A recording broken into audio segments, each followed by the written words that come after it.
dollars in private sector financing, and we even expect the American taxpayer to make a profit from the interest on the loan used to start the Project Vault. It's an amazing thing. They've been talking about it for years. Other presidents did a lot of talking, but they didn't do anything. Over the past year, my administration has taken extraordinary steps to make sure the United States has all of the critical minerals and rare earths that we need. We're investing in mining projects. We're expediting federal permitting. The federal permitting, and a lot of it is Lee Zeldin, who's been fantastic, but federal permitting is such a big deal. And we're doing that.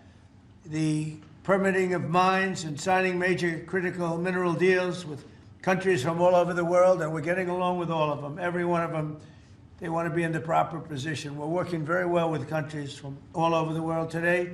We're building on these achievements with this vital new reserve. And now I would like to ask Ex-Im Chairman John Yovanovitch to say a few words, followed by our friends from business in Congress. We'll go over that. But we have some great business leaders, the best, here today. And John, if you would start it off, that'd be great. Thank you. Thank you, Mr. President. The President gave us a very clear directive.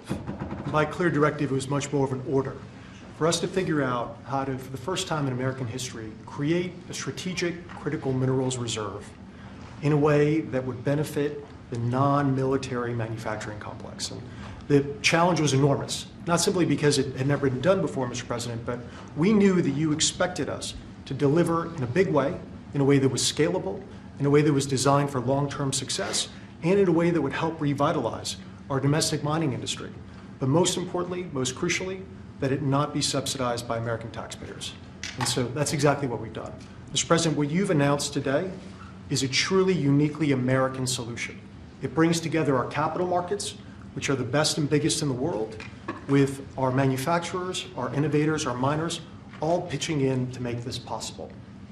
Now, these things don't happen without the best and the brightest within industry being at the table. And Mr. President, everyone wants to engage with this administration, with your administration. The key ingredient here was your call to action. Your call to action allowed us to bring together the best players in the market, sometimes the fiercest competitors, getting them to work together to come up with a creative solution. Now, in addition to our great team at the Export-Import Bank, who worked around the clock, led by Brian Greeley, Jeff Wilson, Sarah Whitten, many others, we benefited from having the biggest manufacturing CEOs, the smartest market players at the table, all looking to solve this problem.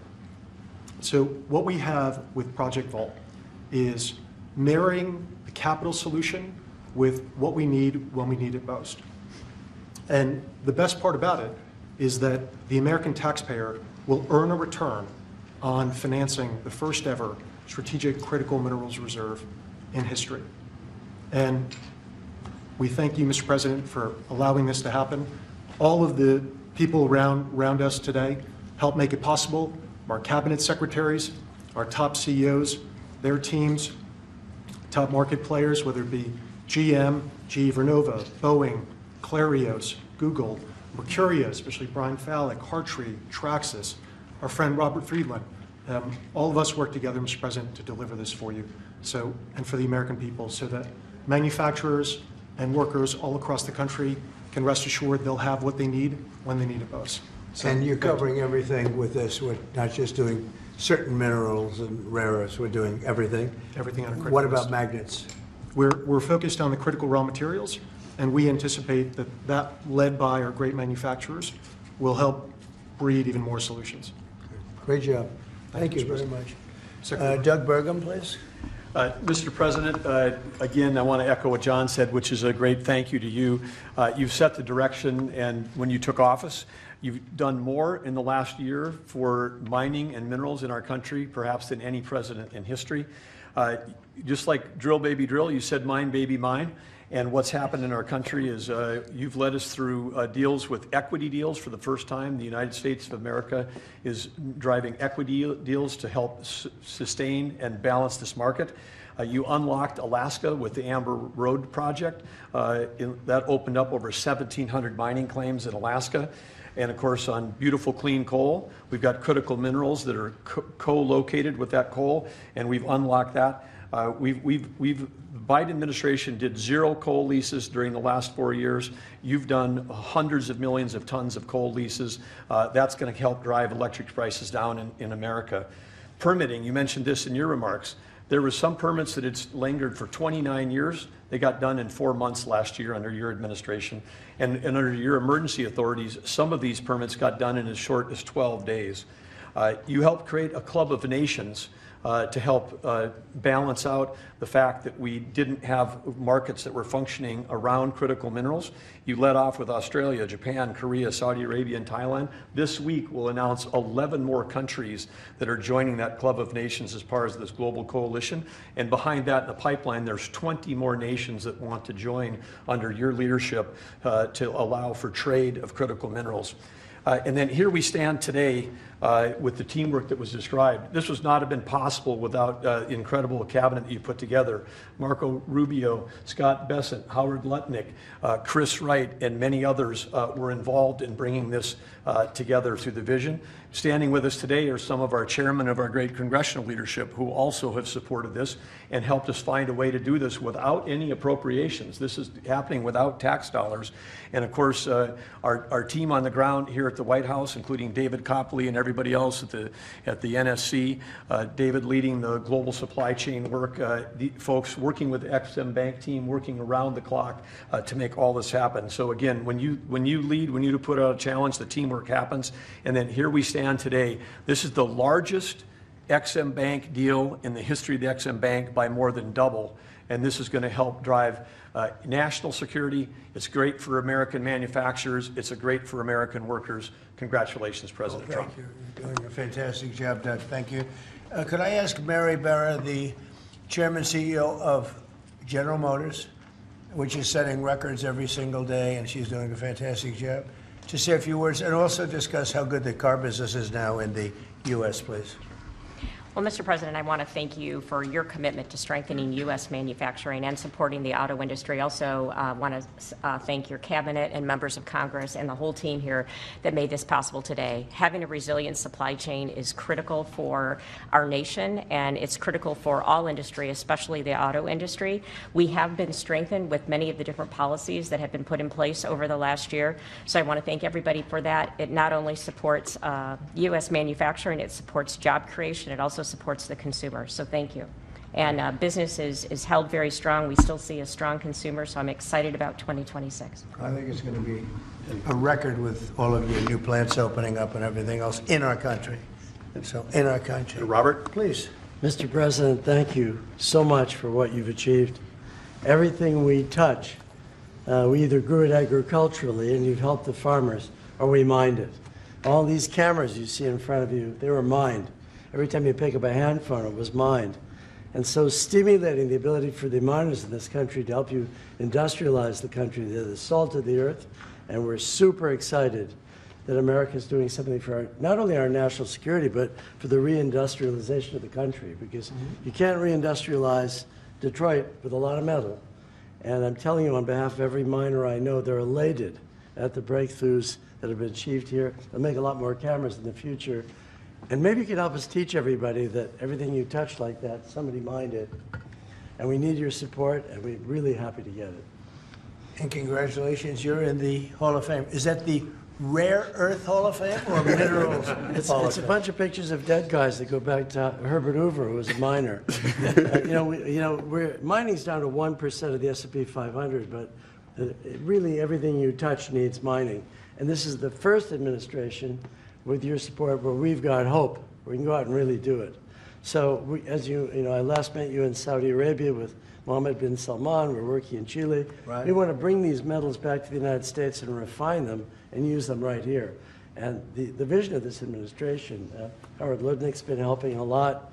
A lot of people at Ex-Im Bank have been helping a lot. I'm just telling you, the morale of the miners is sky high. Doing a great job. Thank you very much. Congratulations. That's a big deal. Thank you. Thank you. How about French Hill? Say a few words, please. Thank you, Mr. President. Well, on behalf of Congress, Chairman Westerman could talk about how he's helped unleash the ability to mine through permitting reform. And Senator Marino and I serve on the House Financial Services Committee and Senate Banking Committee.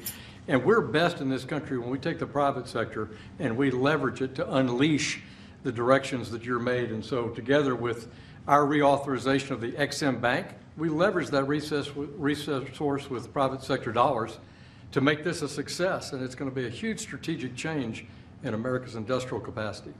Big difference, right? Big difference. There's never been really anything like what we're doing. Bernie, please. Not to be hyperbolic, but if you hadn't been elected, the auto industry in America would be over. The It would be country would be completely over. The country would be over.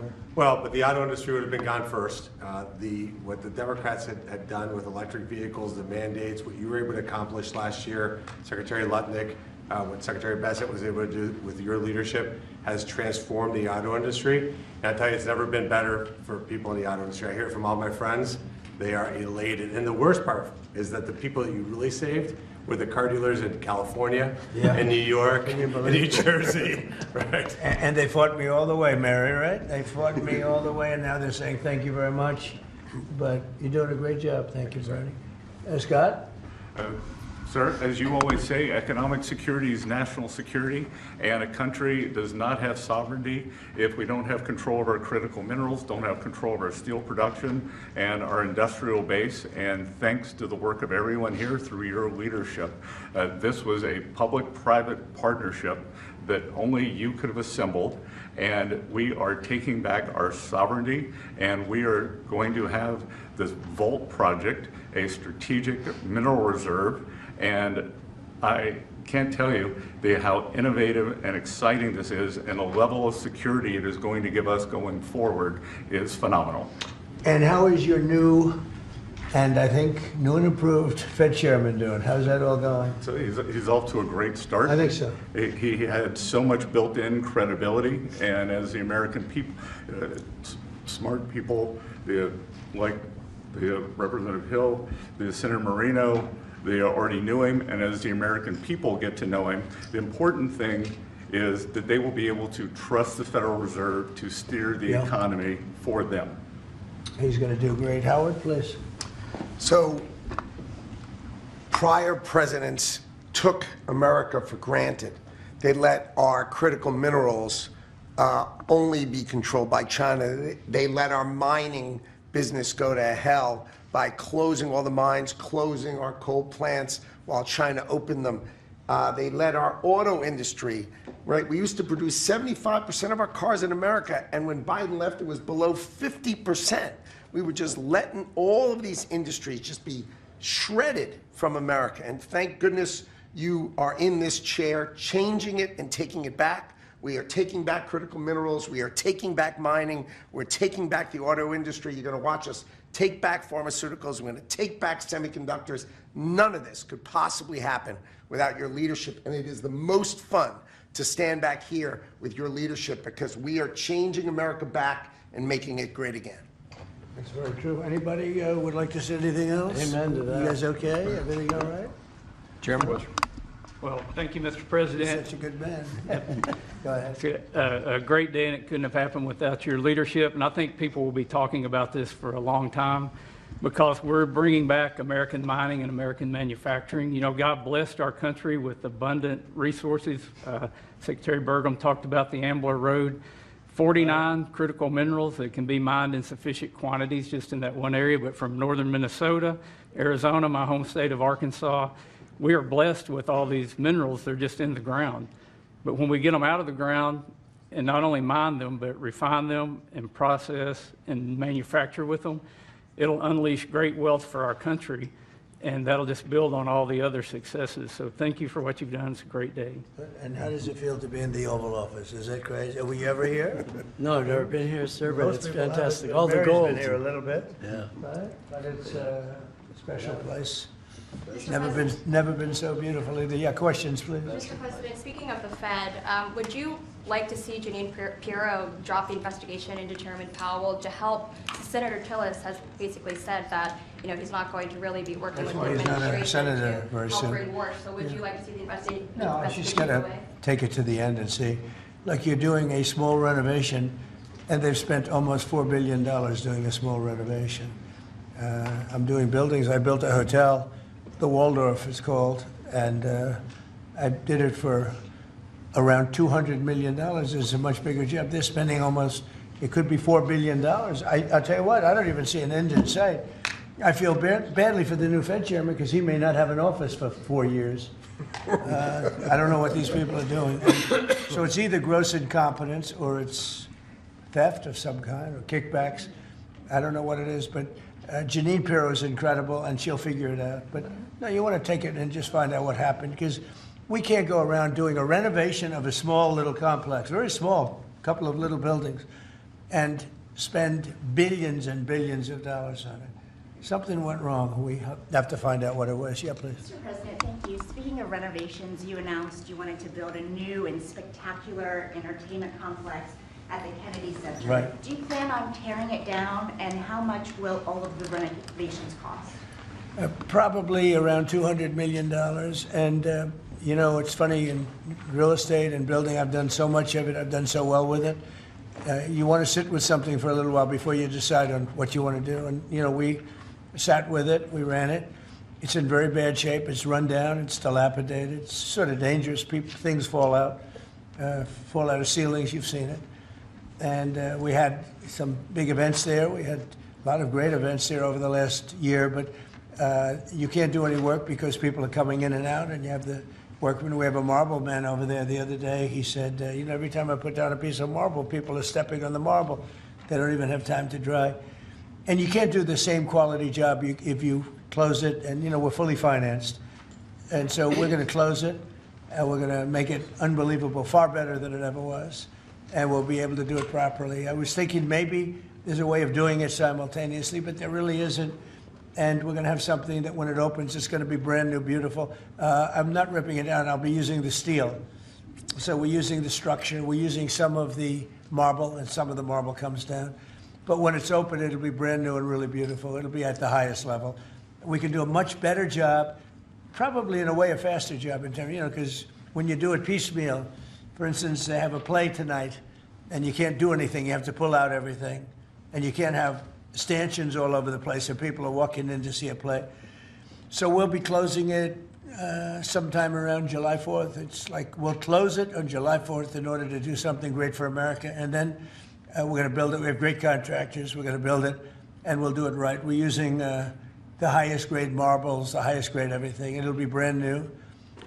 Tremendous carriers putting in the air conditioning, or I guess they're a bidder, but they're probably going to get it. Carrier. We're going to have all brand new air conditioning, heating. The steel will all be checked out because it'll be fully exposed. You know, it's been up for a long time, but as anybody knows, it was in very bad shape. It wasn't kept well before I got there. So we're going to make it. I think there won't be anything like it in the country. Sir, Mr. President. Yeah, please. about your meeting with President Petro later this week, he's been quite critical of you since you spoke back in January after the Maduro raid. What would you like to hear from him tomorrow in terms of drug trafficking in Venezuela? What are your expectations? I mean, he's been very nice over the last month or two. He was certainly critical before that, but somehow after the Venezuelan raid, he became very nice. He changed his attitude very much. So, no, I look forward to seeing him. He's coming in. We're going to be talking about drugs because tremendous amounts of drugs come out of his country. And I look forward to seeing. We're going to have a good meeting. Yeah. Mr. President, Steve Witkoff is going to be with the Iranian foreign minister on Friday. What are you hoping he'll get out of that meeting? Well, you're going to have a lot of things are happening. You have Iran, and you have Russia, Ukraine, and you have the Middle East. We have a lot of things going. A lot of problems were here for a long time before I got here. We settled 8 wars, and I think we're doing very well with Ukraine and Russia. For the first time, I'm saying that. You know, I think we're going to maybe have some good news. We're losing 25,000 people a month are being killed in that war, ridiculous war. 25,000. It was 31,000 last month. Think of it. Young, beautiful kids, you know, the kids of parents, their parents. It doesn't affect us in one way, but in another way, it's 25,000 souls that if I can solve it, you know, we're not spending money like Biden did. He gave $350 billion away. I make everyone pay. And the United Nations, you know, they're a little bit involved, but if you look, take a look at what's happening, the countries of Europe are paying us for the weapons. So we have NATO paying, we send missiles over there, they pay us in full. It doesn't cost us 10 cents. And we make money, I guess, but I don't even want to talk about that, because what I really want to do is save those people from dying. They lose, Mary, can you imagine 25,000 to 30,000 people a month? That's like a stadium full of people every single month. And, you know, I mean, I was blessed with something where I can get these things done. Got 8 of them done. I thought all 8 were going to be more difficult than this one. I thought my relationship with President Putin would give us a, you know, much easier road. But there's tremendous hatred between Zelensky and Putin. Tremendous hatred. I mean, it's a shame, but it's taken longer than we thought. I did call up President Putin, and he's agreed. He's put it out to. They have the same cold wave that we do. Maybe different because it's pretty far away, but it's the equivalent. And Ukraine's a very cold country. It's much colder than us. It's colder than, they say, on average, it's Canada or colder. And on top of that, they have a tremendous cold wave. And I asked him if he wouldn't shoot for a period of 1 week, no missiles going into Kiev or any other towns, and he's agreed to do it. So it's something. What about Iran's nuclear program? Do you think Mr. Witkoff can get a deal on that? Well, we're talking about that. We have ships heading to Iran right now, big ones, biggest and the best. And we have talks going on with Iran. We'll see how it all works out. Mr. President, when did you speak with Mr. Putin? President, the Pentagon released National Defense Strategy last week, and it says... Where are you from with that nice I'm accent? from Europe, Good. from Lithuania, Baltic states. Good. National Defense Strategy says that U.S. will provide critical but only limited support for European defense. What does that mean, limited support?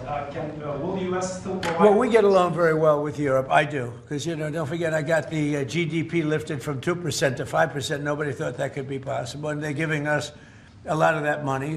We have the best military equipment. We're selling it to NATO. But I get along very well. But Europe has to be careful because, you know, there are those that say it's no longer recognizable between immigration and energy.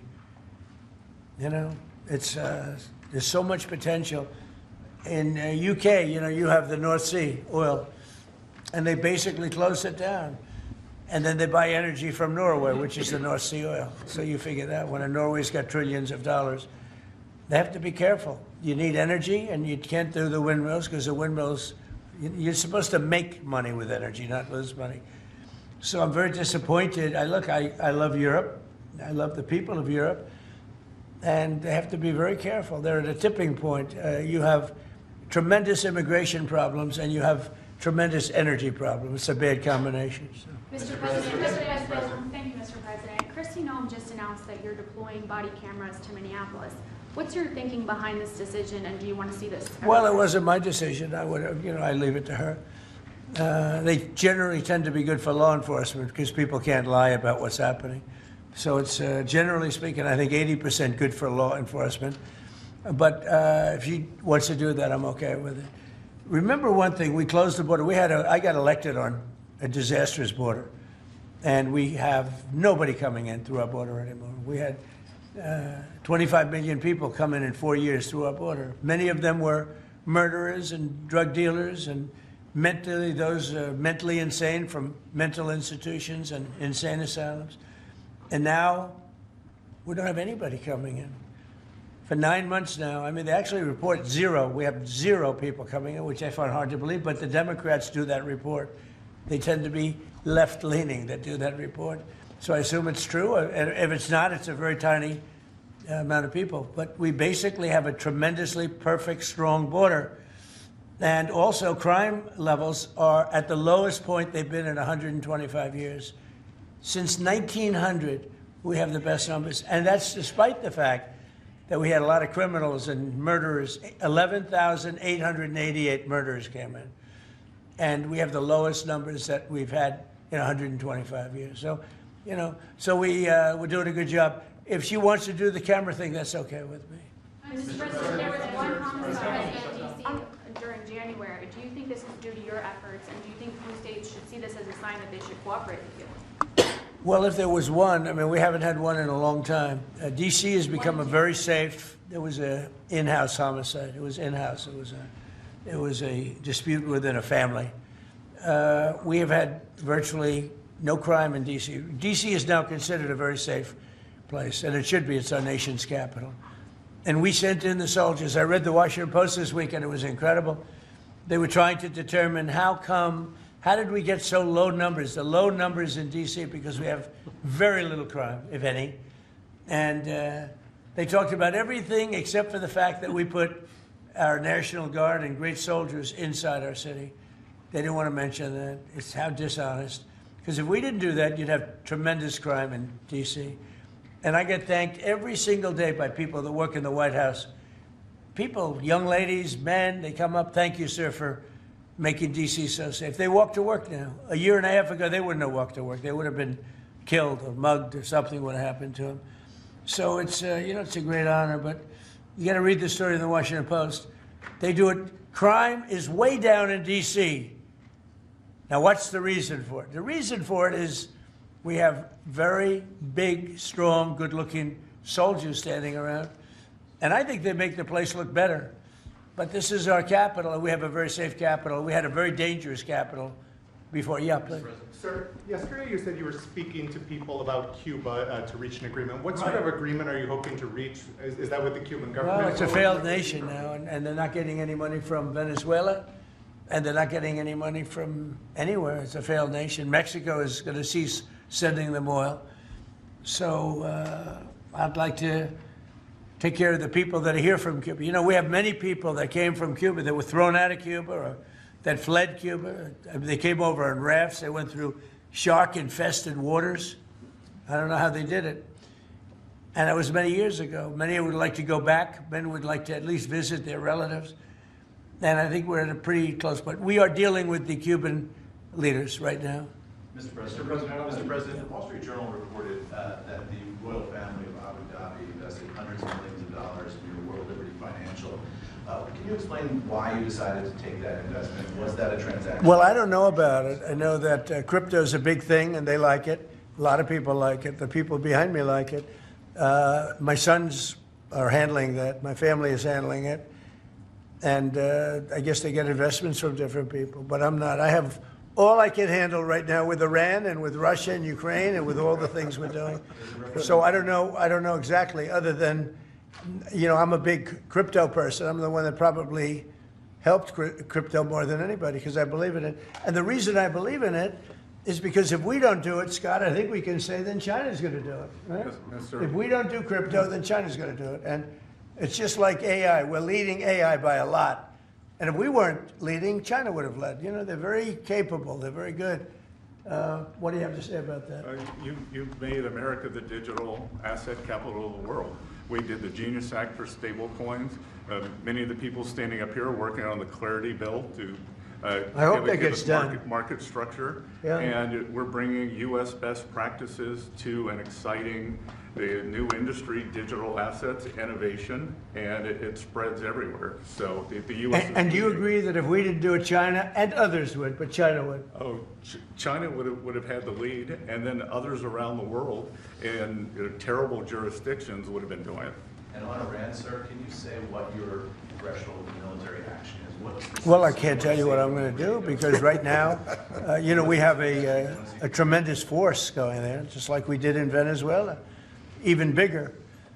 And they'll be there soon, and I'd like to see a deal negotiated. I don't know that that's going to happen, but I mean, if I knew, I wouldn't be able to, I wouldn't tell you. I'd be very foolish if I would tell you. But right now, we're talking to them. We're talking to Iran, and if we could work something out, that'd be great. And if we can't, probably bad things would happen.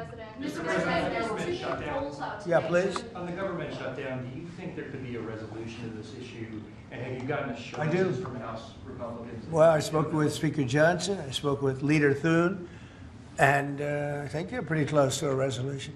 We were at 5.6% GDP, and we lost 1.5 points because of the 42-day shutdown. Think of that. We would have been at 7. Nobody ever saw a number like 7. And I think, Howard, probably 1.5 points was the number, right? 1.5 for the shutdown. Exactly right. And it's very bad for our country. But despite that, we have the highest numbers we've ever had. We're doing well. We're going right through it. But I will say that I spoke with Senator Schumer numerous times, and I don't think they want to see a shutdown either. Mr. President, are you going to sue Trevor Noah? Last night in a post, you alluded that something could be coming. Yeah, well, he said that I spent time on Jeffrey Epstein's island. I didn't. I mean, he's a lightweight, this guy. He's a terrible, I think he's terrible. I thought he did a terrible job at the Grammys. I thought the whole Grammys was terrible. I watched part of it. It's not watchable. But he was a lousy host. I'd say not as bad as Jimmy Kimmel, but pretty close.